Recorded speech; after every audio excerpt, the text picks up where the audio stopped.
Welcome to the AOS, or the National Association of Local Health Department Data Collectors webinar for today. We're really excited about this. Very rarely do you get the opportunity to do something like this.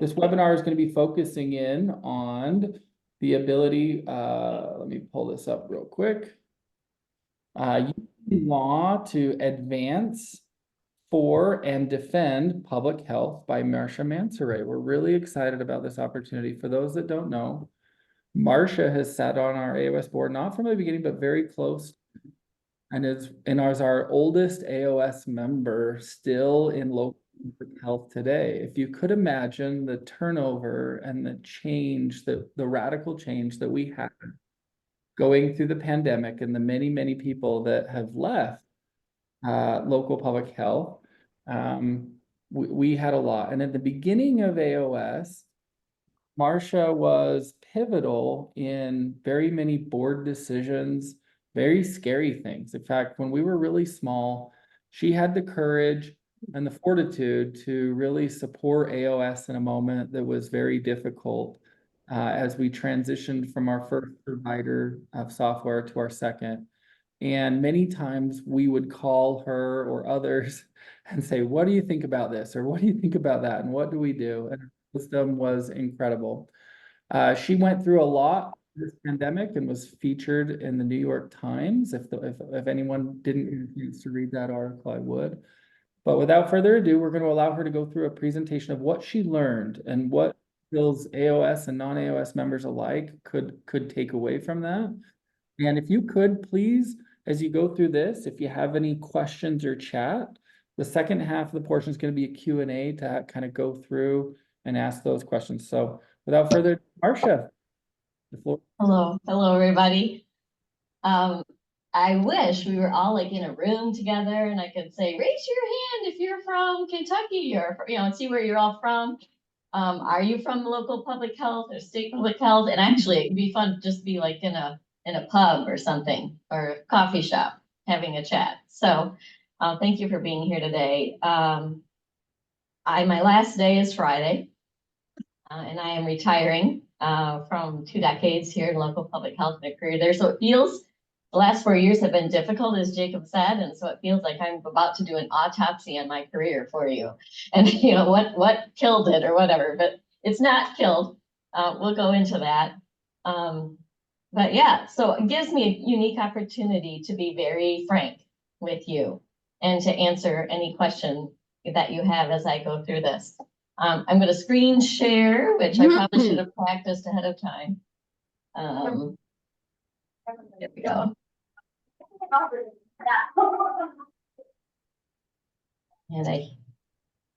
Okay, can you see the title slide? Good. Okay, yes. So I'm the Deputy Health Officer at the Ottawa County Department of Public Health. And this presentation is really about courage.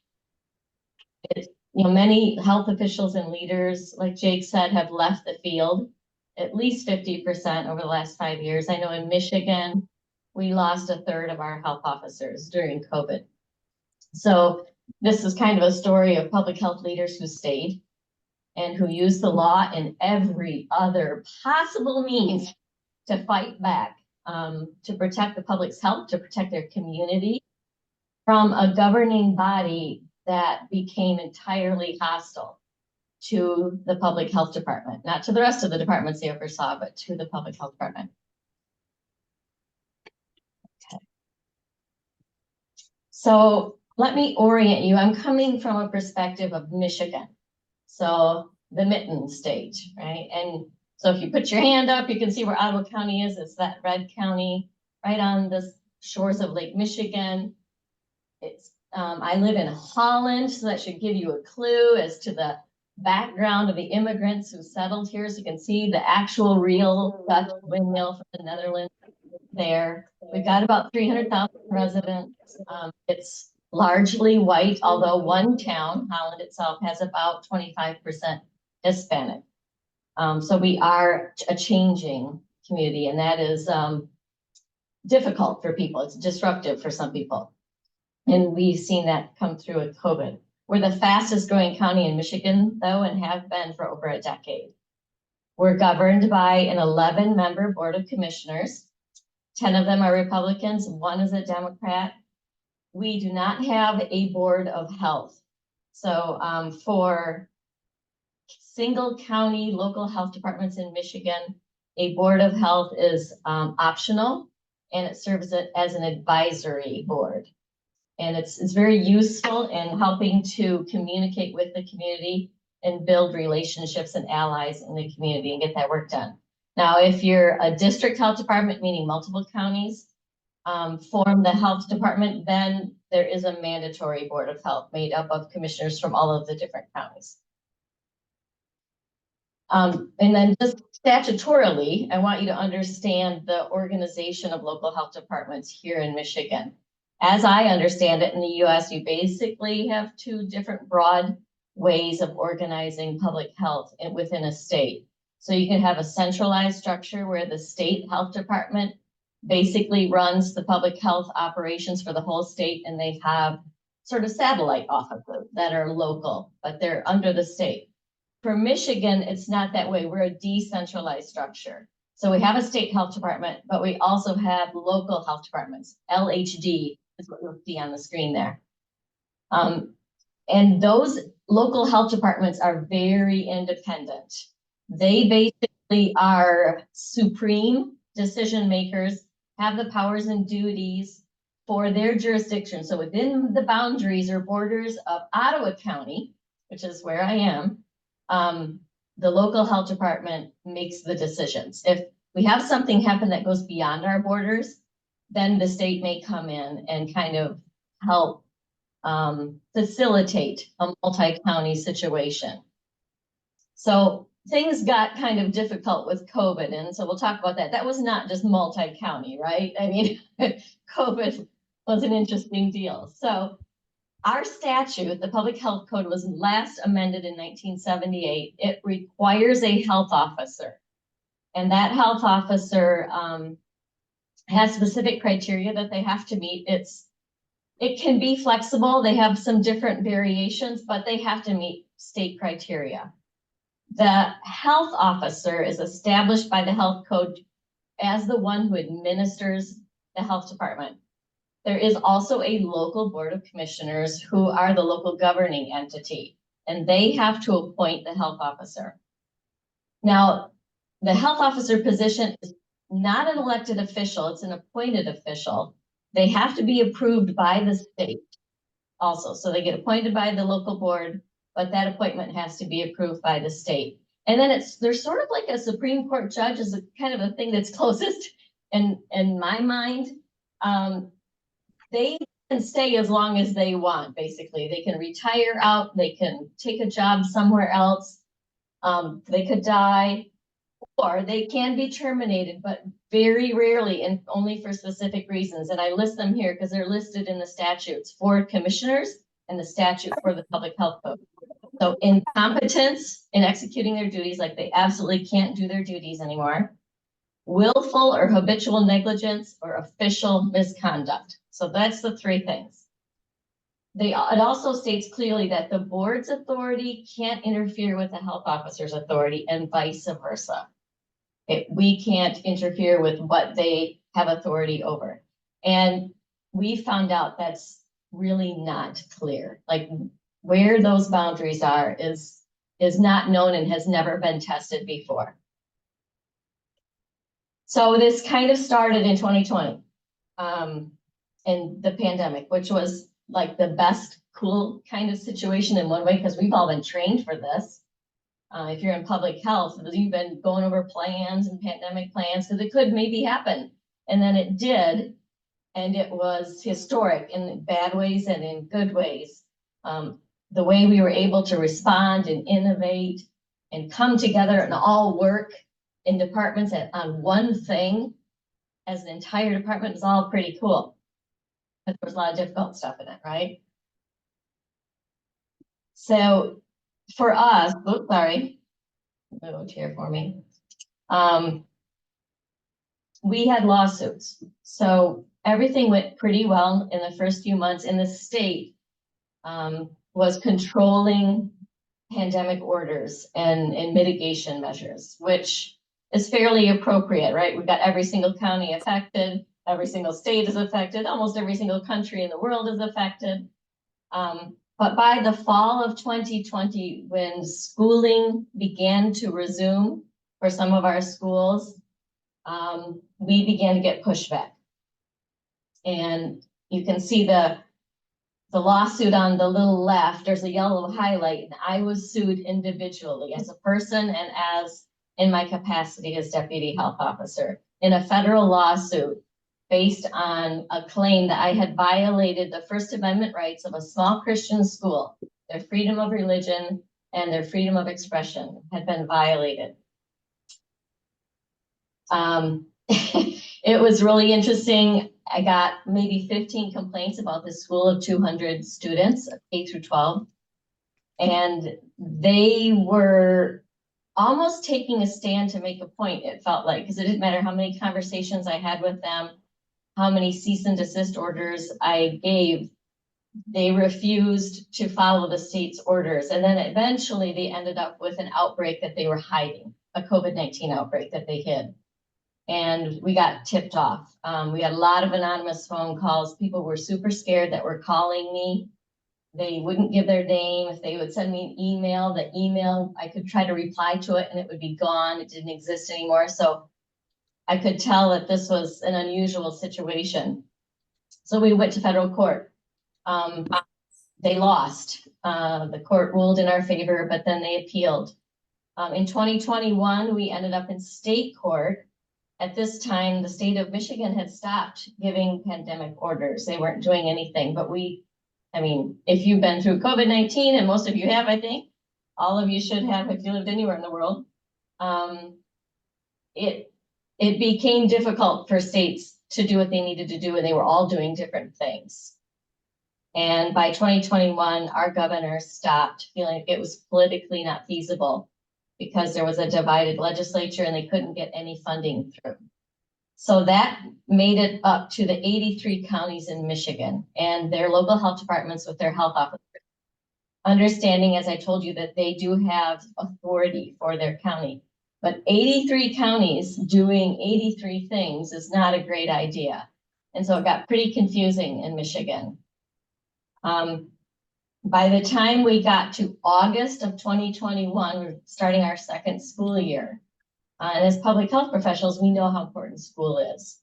And we wanted very much for all the kids to be able to attend school every day, if possible, because there's so many positives about that.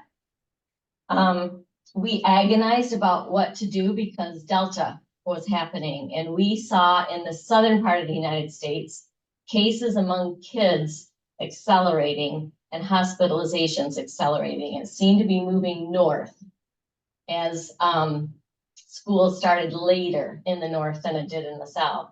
And we were kind of surmising that air conditioning kept everybody inside in the south during August. And so we're thinking, okay, it's going to get cold for us and everybody's going to go inside. And this is not going to help situations. So we, my health officer and I wrote up an order for masks for grades 6 and under, because number one, our state requires by law that children go to school. They're young children and they're there all day, every day for 5 days a week. And there was no vaccine available for that grade and lower. So their parents didn't have a choice about whether to vaccinate or not vaccinate to protect them.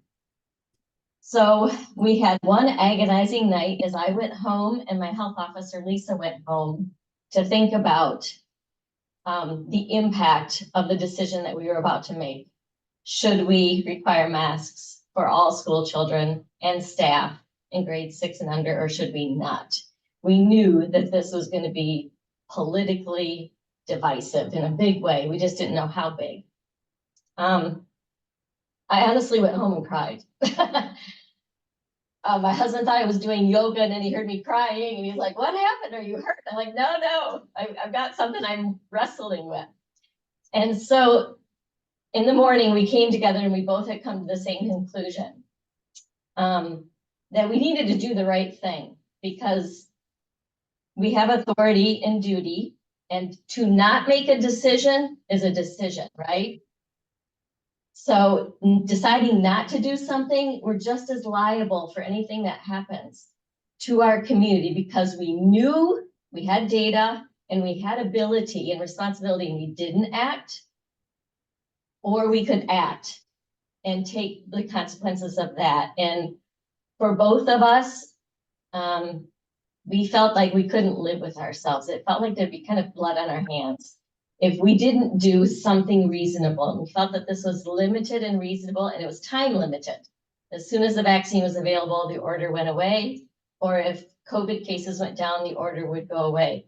Our hospitals were becoming overwhelmed at this time, and they stayed overwhelmed until January. So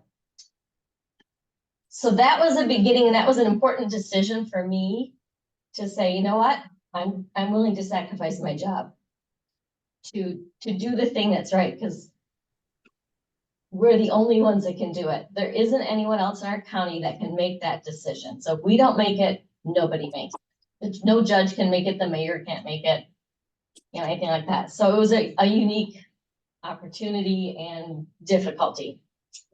At the same time, the state was coming out with their budget, and the Republican side of the legislature put boilerplate language into the budget. And it said this highlighted area here. The local health officer shall not issue or enforce any orders or other directives that require an individual in the state of Michigan who's under the age of 18 to wear a face mask or a face covering. So that comes out days later. My health officer is in the Netherlands. So I'm in charge, I'm the acting health officer. And we have an angry mob that shows up, about 1,000 people to a commissioner meeting. And they're asking to fire the health officer, and they're telling the commissioners to remove the order. The commissioners are telling them they can't do this. They don't have the authority. They don't believe them.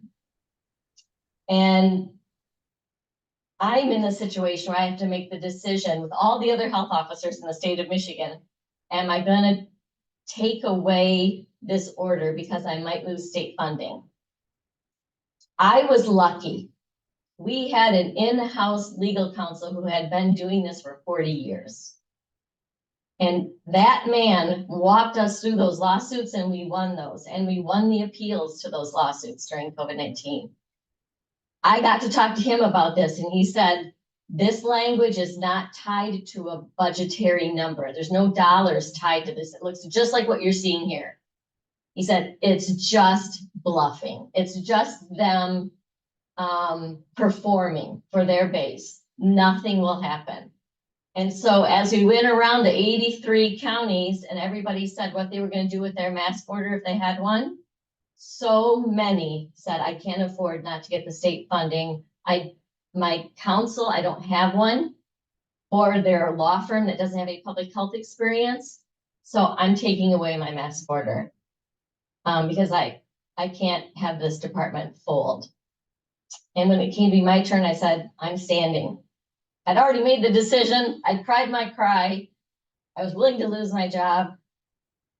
And I was the last line to my community. So I said, we're keeping it. We're going to see what happens. I've been advised that nothing's going to happen. So, and nothing did, thankfully.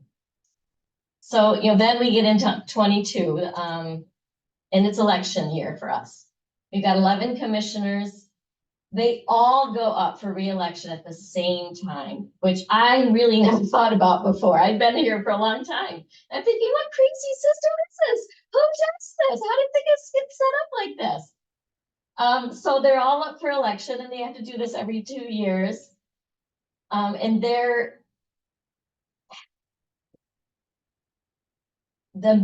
man that ran the school that I shut down for 2 weeks because they had an outbreak, and they would not quarantine. They would not tell me who cases were. They would not tell me where the cases were.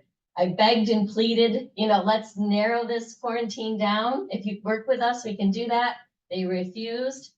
They said it was government overreach, all that kind of stuff. The man who founded that school is now forming a political action group. And is the one that organized this 1,000 people march on the Board of Commissioners and had a brilliant strategy. There were petitions for people to sign, and many people in our community signed those petitions. And that's how they built their mailing list and their contact list. Every time they put a petition out, people would sign up for it, go to an event or whatever, and they got a huge contingent of people giving them their information. And so they formed a PAC, a political action committee called Ottawa Impact.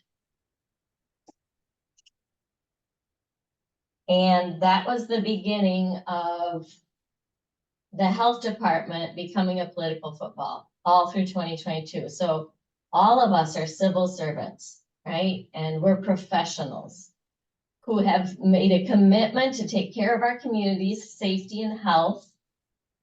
And it doesn't matter how we vote. Like, it didn't matter to anyone how I voted, what kind of party I voted for. It never, ever came up. And suddenly, public health and health departments became politicized.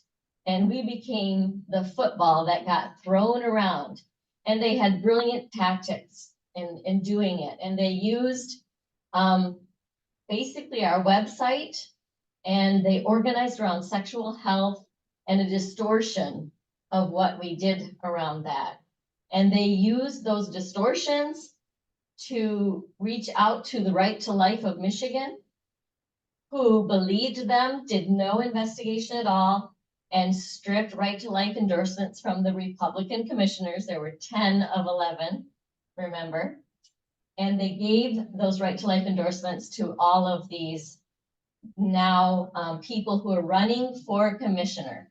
They decided they were going to replace the board, since the board was unwilling to remove an order and unwilling to fire a health officer. And remember, I said they couldn't do those things. Like, they had to have cause. And they told them they couldn't, and they didn't believe that. And so in this community, this really red community that's significantly religious and an evangelical Christian culture, having a Right to Life endorsement is enough to win the election if you're a candidate. There's just that right there. Being Republican is extra. Basically, you usually are Republican if you have that endorsement. And so, you know, this community had a long history of all Republicans in the county commission. And so most of the time when you're looking at your ballot, there aren't any Democrats running for those seats. And the brilliant strategy was that this group knew this, and all they needed to do was win the primary. So it was Republican against Republican. This wasn't a Republican versus Democrat thing. It was demonizing the other Republicans and saying that the health department all during this was sexualizing children, was grooming children, because we had, say, like a parent pack that had ages and stages of sexual development for parents to look through at what would be normal at different ages, which is really important when you're looking to recognize sexual abuse, which is really important when you to know what's appropriate and what's not appropriate. So things like that were made into really scary, icky things that weren't true, but we didn't have a voice. We thought as public servants, as civil servants, we couldn't say anything in the political space. Like, we couldn't speak out about this. And so it just had a real chilling effect on all the employees of the county, but especially on the health department. So, whoops, excuse me. So we got to the primary in August, and you can kind of see the pie chart there. Try not to use pie charts, because pie charts are for politicians. We don't use them very much in epidemiology, which is what I used to be. But when you just have 3 slices, it works, you know, you can kind of tell. So we had a fairly big turnout for the primary, but still it was only 34%, which is a lot for a primary, but not a lot for an election. 66% of our county didn't vote, but 34% did. Of those that did vote, 15% of them chose these Ottawa Impact Commissioners. Some people didn't vote for commissioner at all. They just didn't get that far down the ballot. But it was enough for them to win. And so they won 6 spots right there. They actually won 7, but 6 of them had no Democrat that they were going to ever face. So they were done with their election. They had a majority in August of 22. And we then knew what we were in for. And this was going to probably be a hostile takeover of some kind of proportions. We didn't know what. By November, the rest of the elections happened. The Democrats lost. We had 2 more of these disgruntled, angry candidates who became commissioners. So 8 out of 11. And one of them was sort of a pre-existing person affiliated with this group anyway. So it was kind of 8.5.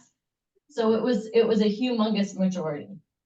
And something that we were not ready for. As a health department person, a public health professional, you're not trained for hostile takeovers. You're trained to build relationships with your community. You're trained to collaborate and work with your community. You very rarely ever issue orders. I mean, it's so rare that you would do something like that. And so when public health is working really well, nothing happens. Like nothing happens. So you go decades, it feels like, where really nothing's happening that the public pays much attention to. Because we're doing our jobs, we're stopping things quickly, we're doing surveillance, we're collecting data. And the pandemic blew that open. And people saw what they'd never seen before, and they thought it was new. And it wasn't new. It was just happening everywhere. And it was huge, and it was a new virus, right? Something that we had no information about. So let me advance the slides here. So 2023, on January 3, this hostile takeover of what kind of form it is, we didn't know, began at the first meeting of this Board of Commissioners. They had really just 2 or 3 agenda items on the publicly published agenda. It was their oath of office, issue board rules, and assign commissioners to committees. And this day was nothing like that. It shattered me in a new way. As I watched on my computer remotely, because I didn't think it was worth going to be live there to the county administration building, because it was really a formality meeting from my perspective and my historical understanding of what I had seen in the years before. After getting sworn in, they began a very rehearsed performance that brought 6 agenda items that were not on the agenda. And those agenda items began to eliminate key county staff. So it started with the attorney, the county counsel, and they removed him and appointed right there in the room a law firm that the new chair, who was the guy at the school that founded the school that didn't like me, they were buddies. They were related in a way, business partners and stuff. So no bid contract, no nothing. They were just there in the room, and they voted them in because they had 8 votes out of 11. Then they fired the county administrator, and they had a new one standing right there. No job posting, no public interviews, nothing. And it happened to be, a person who had just lost a U.S. congressional seat in our community. And had no experience doing this locally. The law firm had no municipal experience. Then they removed the Diversity, Equity, Inclusion Office, fired everyone that was in that office, and defunded it. Then they fired the health officer. what they didn't know was that, what they should have known, if they'd been paying attention, after the August primary, the health officer of 32 years who had gone with me together, the two of us, through COVID, announced her retirement. And they opened up and had hiring for a new health officer. So a new health officer had been state approved and board appointed on December 21.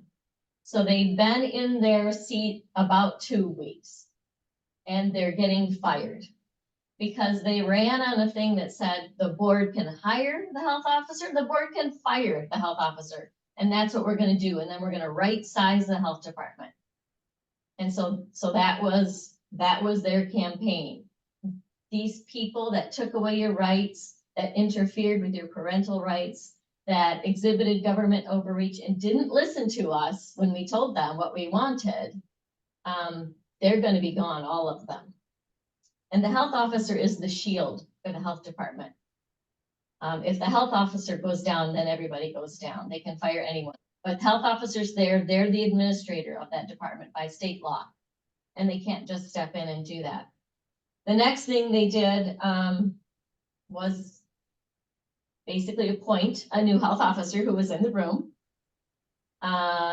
Somebody who had just graduated with their MPH and was a safety manager at an HVAC manufacturing company. And that was going to be their health officer. Someone who, and all of these people ideologically aligned with this new group. And so they were anti-vax. They were, no more orders could ever be done by the health department for any reason. Not that we did them very often, but stuff like that. And then they went to the county logo and its motto, which was "Where You Belong," which was relatively new. It had been redone probably 5 years prior. And it meant a lot to our community, and it was bringing more diversity into our community and more people willing to work. We have a pretty good manufacturing and business sector in our county, and it was hard to get workers. And "Where You Belong" and acting it out through the ways that we governed was making a difference. But it was rattling people, and they changed that. They said, "Where you belong" is divisive, and it's Marxist. And so they voted that down and put "Where Freedom Rings" instead in its place.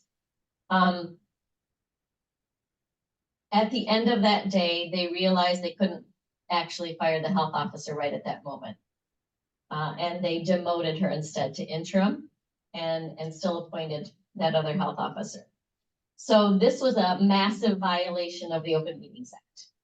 They had met prior to January as a group and planned this whole thing out. And it was executed with rehearsed speeches and everything, and everyone knew their role in this play. At that point, which was January 3, I thought it was over. So I was like, okay, I made the decisions I made. Maybe I brought this on.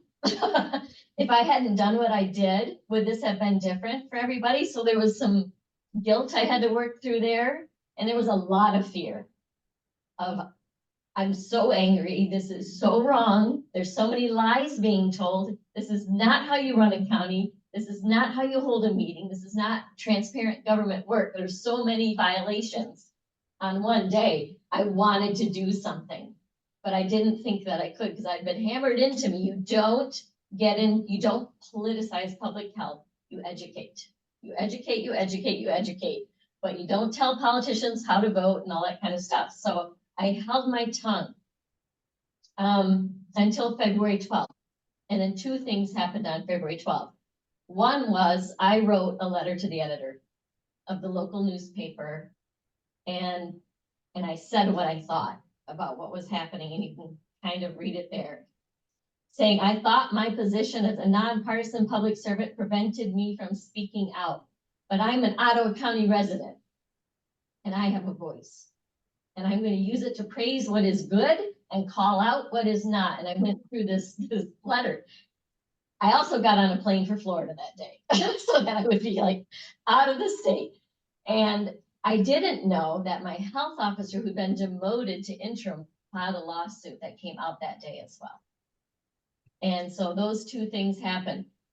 We learned that this was the very first time in the nation's history, as far as we know, because a whole bunch of lawyers have been looking all over the country.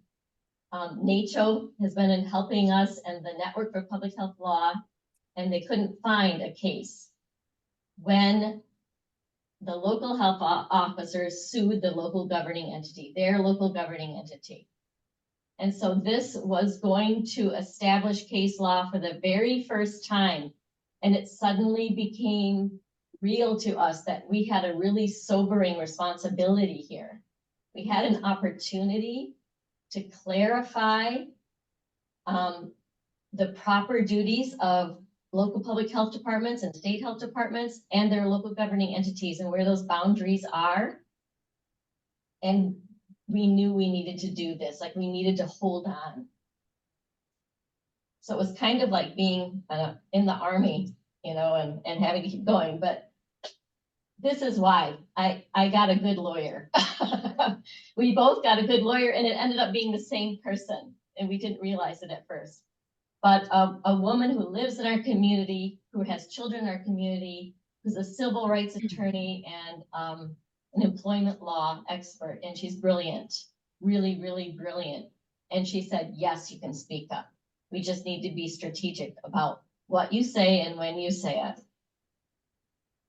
And it helped me be brave. And then I was kind of unstoppable. I became sort of a one-woman media machine and started talking to the media, giving them background, like what really happened, what really is the truth. What about those things they said about your sexual health program? Is it really that like that? So, you know, giving that kind of background information to the media. And they picked up on our local papers, and we went nationwide and we went international because of what was going on. We have 5 lawsuits. So in the first 14 months, 5 lawsuits were filed against the Board of Commissioners, which is unprecedented. After they did all that firing on the first day, they immediately began interfering with our epidemiology and our data collection, with our CHA and other assessments that we do, using real dehumanizing and demonizing kind of language about it. And they have the microphone, right? So it's really hard to speak.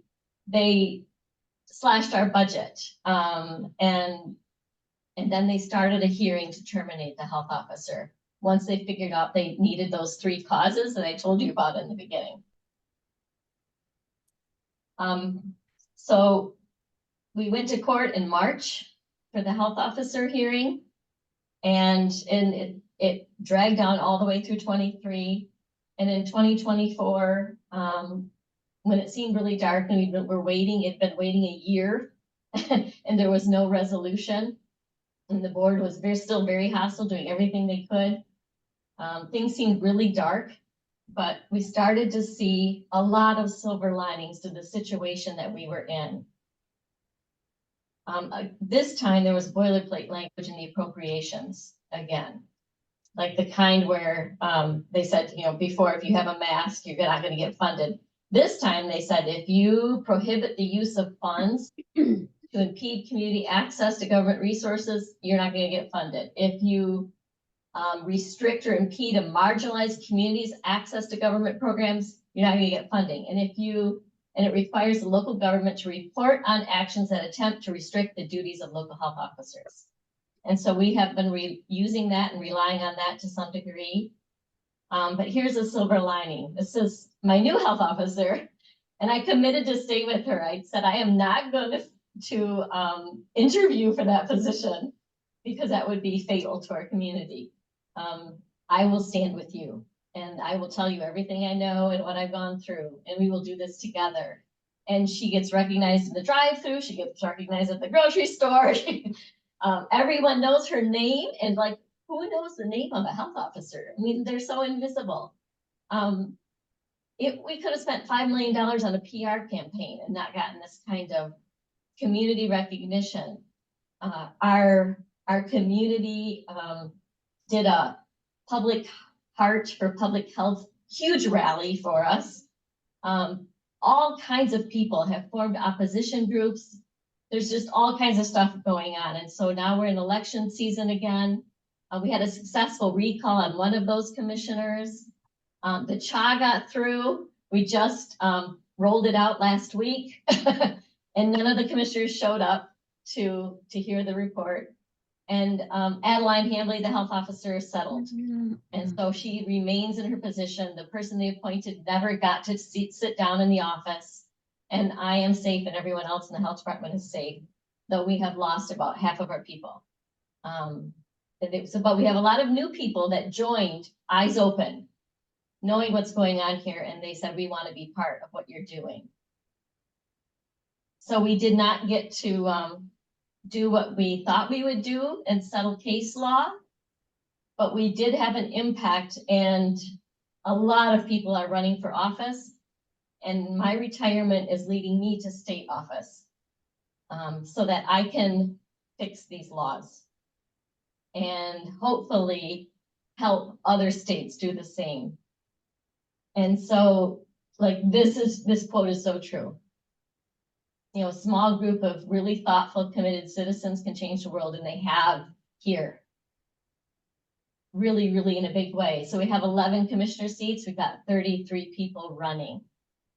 We've got 11 Republicans running against 11 Republicans. And we have 11 Democrats running. We've never, ever, ever had more than 4. And so those Democrats are the fire break. They're going to stop this fire in November. So thank you to you. This was that rally in front of our building. And you guys do this each and every day. And many of you, this doesn't always work out like this. This is not really a happy story, but we held on. And I feel good retiring that I demonstrated the kind of woman that I am, the kind of professional that I am, and that I care more about my community than I do about myself, about my job, about my whatever, which is what I thought our community believed, but not all of them did. So we can open it up for questions, comments, whatever, but thank you so much for this opportunity. I learned a lot. I just want to echo Marcia's experience was obviously the largest and loudest, but across the nation during COVID. Obviously, AOS represents the data collector and challenging data, having political officials come in and alter or adjust, or there was a lot of pressure coming in. I know I get the only opportunity to attend the 20 AOS state chapter meetings and the beginnings of them. And for about 18 months, it was that way. Marcia had to step away from AOS board meetings and couldn't attend for quite a while. And many of our board members were going through and doing that.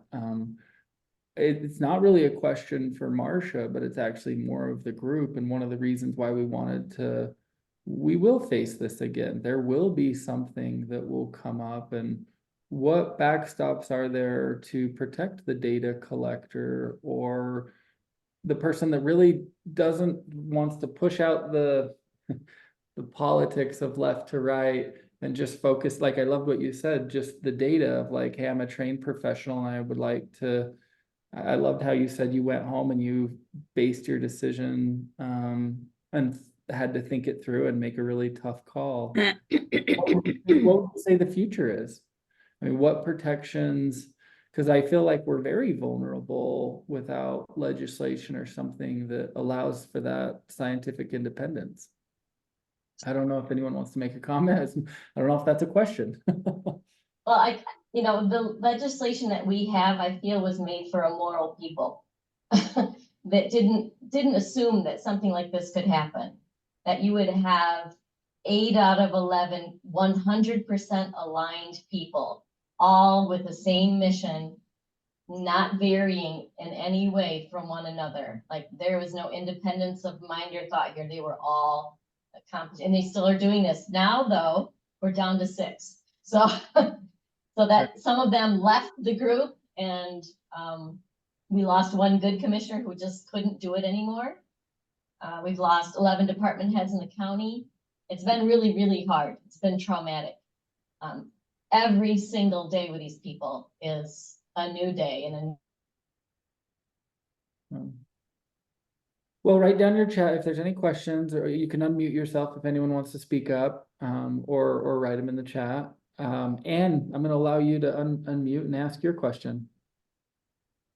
And I apologize for like formulating my question while I'm speaking, but I'm a fellow deputy health officer in Michigan. And, you know, I'm wondering if you can talk a little bit more about like the thinking about the future, right? So what are the things that we can do as, you know, health department staff or health department leaders to create good relationships with our commissioners or whoever our governing entity is, so that we can at least, you know, have a better chance of forestalling some of this. I mean, you know, I'm, you know, praying that we don't have another COVID, but, you know, and I'm not talking about necessarily about orders, because I do think that was kind of a catalyst for some of this, but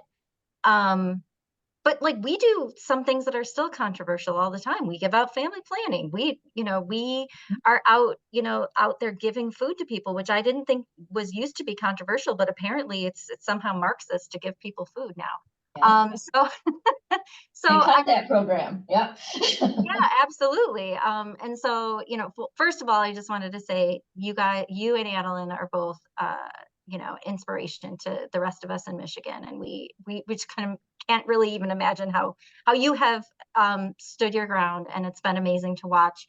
But then just any thoughts you have about, you know, how do we maybe create a bulwark against some of these things in the future? You know, what really happened with the CHA would not have happened if we hadn't had hospital partners. I mean, it didn't matter what nonprofit partners we had. They didn't care anything about them. They cut lots of things, but they did not touch that. They tried and tried and delayed it by several months. So those partnerships that we have always been really great at, like we need to rebuild following COVID. Now, and you guys maybe have had an opportunity to do that. We really haven't, but we need to do that. And those that were there, they stayed with us, and it was hard for them. I think another thing that's really important is don't wait until this happens to understand the statutes you operate under, where your funding comes from and why. Otherwise you're going to be doing a crash course all night like we were doing, trying to figure all that out, because I honestly have been lazy. It was just, everything was working fine. And I didn't have to know much of that. I needed to do communicable disease stuff, but beyond that, I didn't. So I was a lazy voter, and I was a kind of a lazy professional in some ways. And so I would just beg you to go when you have opportunities to learn about your state's laws, to do so you don't wait for something like this. And then kind of a third thing, I've talked to health officers in Michigan, and some of them said, you know, those health officers that did those mask orders were stupid. I knew as soon as that person did that, they were going to lose their job. I'd never do that. And our response is, then you don't deserve to be a health officer, because that's your job. Your job is the last line. It is to protect people from something they can't protect themselves from. That's what public health does. Air, water, food, right? Diseases. So, you know, hire the right people and think about this situation. Maybe we won't have it again, but it might not wait 100 years this time until we see it again. And thank you, Anne, for your support over the last year and a half. You know, you say about being attacked for your data, and I know many people that are no longer in local public health, when they collected data, you know, obviously we were front and center so many times, people coming in, hey, I'm gonna have this I'm gonna have this county commissioner or whatnot. The goal of the Academy of Science is to bring together measurements and be stronger. How did they attack your data? Like you mentioned that with your CHA, did they come in and influence that in a way, like the question types, or hey, pick apart that. That's one of the things that we're very concerned of, is we do have all these different types of data sets. We're trying to come together and find and strengthen and really try to agree upon, so that it's watertight and the science can speak for itself, and standardizing methodologies. But what did you learn anything on that, of like how you had to defend yourself on that? Oh, yeah. So we have two, we have a CHA that incorporates an adult behavioral risk sector survey and a YRBS. So we do youth and adults, and we have about 1,200 adults, but we have 4,000 to 6,000 youth that take it in their schools. Okay. And so they randomly select classrooms, etc. And that both assessments were targeted. The partnership saved them, but some of how we had structured hurt us. We were the fiduciary for the CHA, which meant that all the funds came to us as a neutral and safe and respected government authority who had operated fiscally with rules, right? But now that didn't apply. They were holding that from us so that we couldn't pay contractors. They wouldn't approve the release of those funds. So that was one way they held it up. They also wanted control of the questions. So they wanted the survey questions for both of those assessments. And the youth one, they had been working on the whole entire time in 2022, during their campaigning, and during 23, because they felt we asked some sexual behavior questions and attitudes that were optional section for schools, and many schools opted in. And they looked at that, and the fact that we asked about gender orientation and sexuality, as far as their orientation, that was grooming children to be sexually deviant. And I'm telling them there is no evidence of that. We have been asking these questions since 2007, and sexual intercourse has been going down every single time. So I have no concrete evidence that asking a question leads to increased behavior. In fact, it maybe has evidence, if you want to call it like this, is there's not, in the opposite. So, it was the fact that we had groups. We did not have any funding for the youth survey tied to us. Right next to that helped. Christie's. But I don't want to tell you tonight, that you can't fund anything in the future. That's not really a strategy. But a strategy is to keep your ear to the ground, your community educated about what you're doing, and be really transparent. Like get those questionnaires out there on your website or on your collaborative site. And so you can say they're publicly available. We're not hiding anything. We're using this. I have one more question coming in. I'll read it. In Michigan, we're very fortunate to be a MELF sponsor. The AOS chapter is sponsored by the the Michigan Association. And you mentioned NACHO and MELF coming to your support on protecting and independence of the data. Can you talk about what it would have been like without them, or coming to the rescue? I mean, there's other AOS states that don't have that backing from their state association, isn't supporting a lot, like, hey, this data needs to be independent, the way we collect. How big of a support was that in that effort? A huge support. AOS was also a support. So this situation, these last 2 years, moved us entirely into Alcomer, because it wasn't a system that was shared by the entire county. Just the health department had it. And so we didn't have to worry, about other people getting access to it. And that was an asset. And we could talk to our AOS partners and about questions and strategies and things like that. So that was really helpful. NACHO saw that this was a national threat to public health, and if they were successful in doing all the things they were trying to do. And so they signed on actually in an amicus brief that was part of the lawsuits.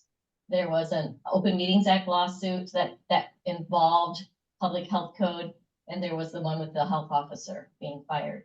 And they signed on to that, as well as the the Network for Public Health Law. And those people, the Network for Public Health Law is a huge asset for every health department in the country. The fact that they know public health law and they know it for every state. There's someone that knows your state's laws and you can talk to them and they will help you. They can't take you, go with you to court, but they can help you. Both of them signed on to briefs that supported our cases. And it was huge. And it made the commissioners so mad. Oh, they were so mad. So they wanted to defund anything that came from NACHO or our state association. But, we knew the laws on the funding too. So we got smart. We got really smart and really brave. Like, we just kept talking. One more question from Ricardo, and Ricardo, if you want to unmute and ask it yourself, great. If not, I can ask it. So, Sure. Have you go, Ricardo? Yeah, I can ask it. I just wanted to ask a little bit about how do you recommend people, especially in leadership, dealing with misinformation, especially when you have opposition that isn't swayed by objective facts? Because like public health comes from a place of data and like facts and research. But sometimes people don't even pay attention to that or just bring up arguments that aren't based on science. So how do you deal with that? So the misinformation people are really loud, and the people that don't believe them are very quiet. And it makes it seem like everyone thinks that way. And we have suffered some because of the quietness. That people were scared by these people. Businesses were scared by these people. They didn't want to say anything about it. Elected officials didn't want to say anything about it. So I'm trying to think so one of the things that's important is they had the microphone, but we had to go to meetings. Like, we have a Health and Human Services Committee meeting. Everything now is on YouTube. I mean, they're filming all of their meetings. And so we go there if they're talking about anything that has to do with public health. We get on that meeting. They don't want us there, but they're there. And when they start talking to it, I will stand up and walk to the podium. And I will just stand there. And then if I can interrupt, I will interrupt if I have to. But I'm going to get on that microphone and I'm going to correct things that are not true. I'm going to do it very professionally. I'm going to do it with facts. I'm going to do it with data. And I'm going to invite them to come to my department and have a conversation with me. I'm not doing this in a hostile way and not in an adversarial way, but I just want to make sure that you have the facts so that you can make a proper decision. And so we do that. And then I also talk to the media to give them that information too. Like, here's what's actually true about that. And this is what we do and how we do it and why we do it. So it's scary. And so I've been giving public comment as a citizen. So I will tell them things I'm not happy about. But then I can go just step in as now I'm here as a deputy health officer and I'm going to educate you because you're my commissioner and that's my obligation so that you can make good decisions, right? So it was difficult, but we lost all of our communication tools. They took them all away. They changed our passwords. So we have no access to anything. We have to email the newspaper with a press release. So we have no social media or anything. They took it all. And that is probably illegal, but we haven't been able to get that into a court. But we're trying. Well, not seeing any questions. We just, and we're out after the hour. We just want to say thank you. This is not the only fight that Marcia has fought during local public health. When we were a very young organization within AOS, we leaned on Marcia's wisdom and leadership as we fought for our independence to come together as local health departments and to have ownership, freedom of association through AOS, but also ownership of property. And we need people with I think it's the takeaway is you need to have the leadership qualities to make tough decisions. I think that's what I'm scared of Marcia's leaving and the amount of people that have left because others need to stand up. You know, others need to take those roles and focus in on the values that Marcia has espoused over the decades of service. And so from the entire AOS board, we want to thank you. Honestly, it's a tough day to have you. You have 2 more days, go enjoy retirement, go get into politics, you know, walk off happy that you fought the good fight. And we just want to say thank you. And I want to say thank you to all of you. I mean, you're the ones that are the firewall for lots of different things in your communities. And I love what you do. It's the best career in the world. Go to work where there's a purpose and you get to work. You see it happen right there in your community. So thanks for coming today and listening. And Marcia for Michigan.com. You can reach out to me. Well, good luck, and we're excited for you. And the AOS new, younger, up and coming AOS members, we have a lot of shoes to fill. So, thanks again. Thank you, Jake, and thanks, AOS. Appreciate it. Bye. Bye-bye, everybody.